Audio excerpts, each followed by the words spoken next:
राजनीति जो न करवाए कम है, ये बात एक बार फिर साबित हो गई, क्योंकि आर्मी चीफ बिपिन रावत ने कश्मीर के आतंक प्रेमी पत्थरबाजों को आखिरी चेतावनी क्या जारी की, देश की सियासत में भूचाल आ गया और फिर विपक्षी दलों के नेताओं की सियासी जीभ तेजी से लपलपाने लगी और नेताओं की जुबानें अलगाववादियों की भाषा बोलने लगी। इसीलिए खबरदार में हम आतंकवादियों के मददगारों की हिमायती बने बैठे नेताओं को देशभक्ति का पाठ पढ़ाएंगे।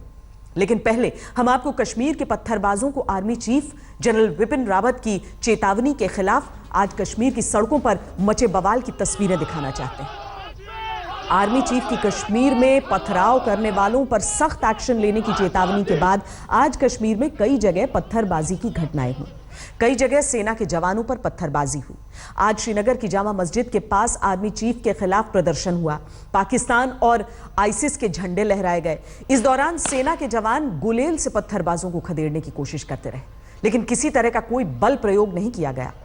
ये तस्वीरें देखने के बाद भी अगर किसी को लगता है कि कश्मीर के आतंक प्रेमी पत्थरबाजों को सबक सिखाने की जरूरत नहीं है, उन्हें लास्ट वार्निंग जारी करने की जरूरत नहीं है, तो ऐसी सोच रखने वालों को देशद्रोही की कैटेगरी में रखना गलत नहीं होगा।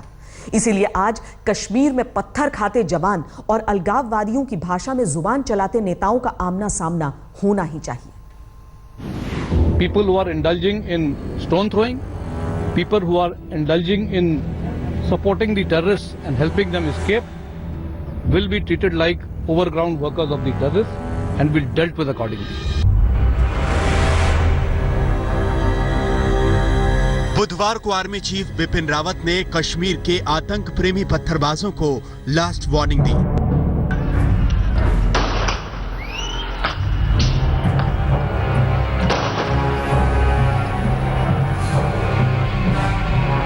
और शुक्रवार यानी आज कश्मीर के भटके हुए नौजवानों ने आर्मी के जवानों पर जमकर पत्थर बरसाए।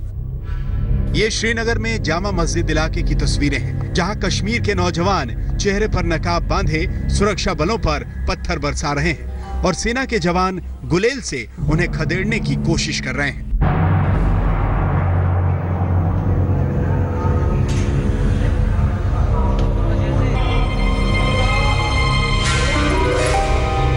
People who have picked up arms, and these are the local boys, if they want to continue with this acts of terrorism, displaying flags of ISIS and Pakistan, then we will treat them as anti-national elements and go helter-skelter for them.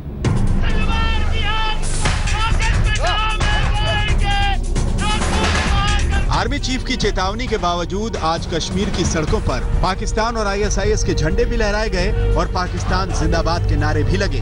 और हद तो ये हो गई कि अलगाववादी नेता सड़कों पर उतरकर खुलेआम आर्मी को कोसने लगे। जो लोग हिंदुस्तान की आर्मी के लोग यहाँ पर हैं, हम उनसे भी ये कहना चाहते हैं कि आप देखिए कि आपको किस तरह से इस्तेमाल किया जा रहा है जम्मू कश्मीर में। कश्मीरियों की तीसरी नस्ल आज सड़कों पे उतर आई है।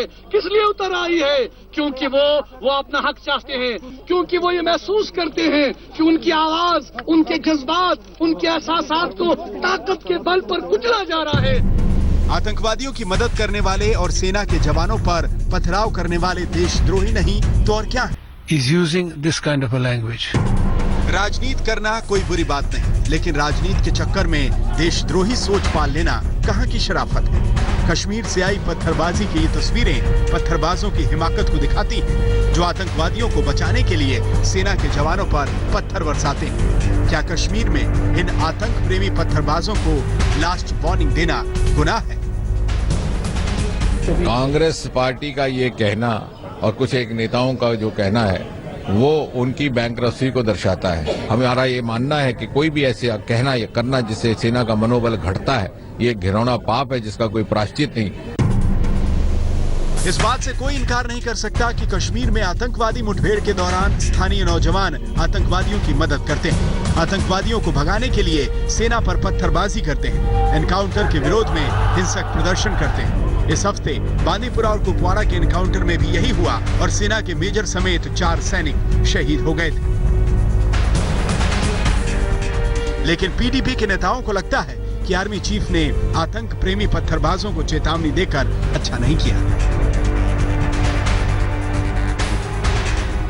जो आर्मी चीफ ने कहा उसको तो नहीं बोलना चाहिए था। हमारी ये कोशिश है कि जो भी लोग हैं हमसे जो दूर होते जा रहे थे, हमारी ये कोशिश होगी हम किस तरह, कौन से उपाय करें, कौन से रास्ते निकालें कि हम लोगों को अपनाने की कोशिश करें। माना कि राजनीति का ये उसूल होता है कि विपक्षी दलों की बातों का विरोध किया जाए, लेकिन आर्मी चीफ ने कश्मीर में आतंक प्रेमी पत्थरबाजों को चेतावनी देकर कोई राजनीति तो नहीं की। क्या हमारे देश के नेता सेना को अपनी राजनीति से दूर नहीं रख सकते? क्या सियासत में राष्ट्रहित सर्वोपरि नहीं हो सकता? आज तक ब्यूरो। देश के जवान पत्थर खाएं और देश के नेता पत्थरबाजों के हक में आवाज उठाएं, क्या यह देशद्रोह नहीं है? लेकिन आर्मी अब यह नाइंसाफी सहने के मूड में नहीं है। इस बात का ऐलान आर्मी चीफ कर चुके हैं और अब आज तक के साथ खास बातचीत में देश के रक्षा मंत्री मनोहर पर्रिकर ने भी कश्मीर के आतंक प्रेमी पत्थरबाजों और उनके सियासी हिमायत करने वालों को सख्त संदेश दिया है। देखना यह है कि जमीन पर मुझे एक बोलिए, अगर उधर टेररिस्ट के साथ उनके साथ लड़े तो ऑब्वियसली इज एसोसिएट।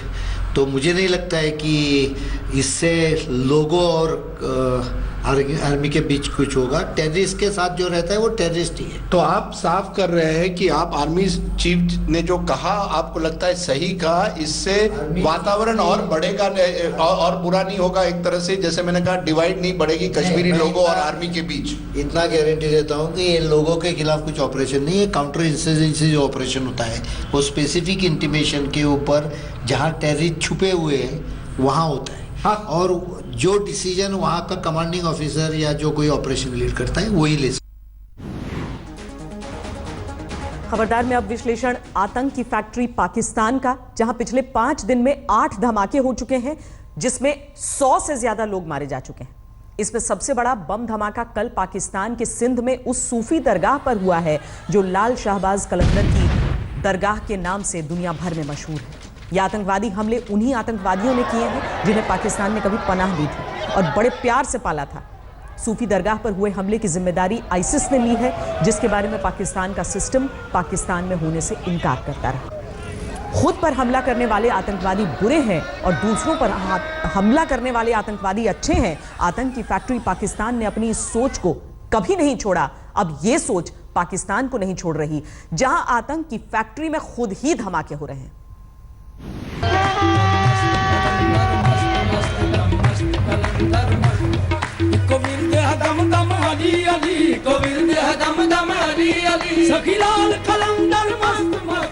सूफी कवि आमिर खुसरो ने बाबा लाल शाहबाज कलंदर की शान में यह गीत लिखा था, जिसे नुसरत फतेह अली खान, आबिदा परवीन, साबरी ब्रदर्स और वडाली ब्रदर्स ने आवाज दी।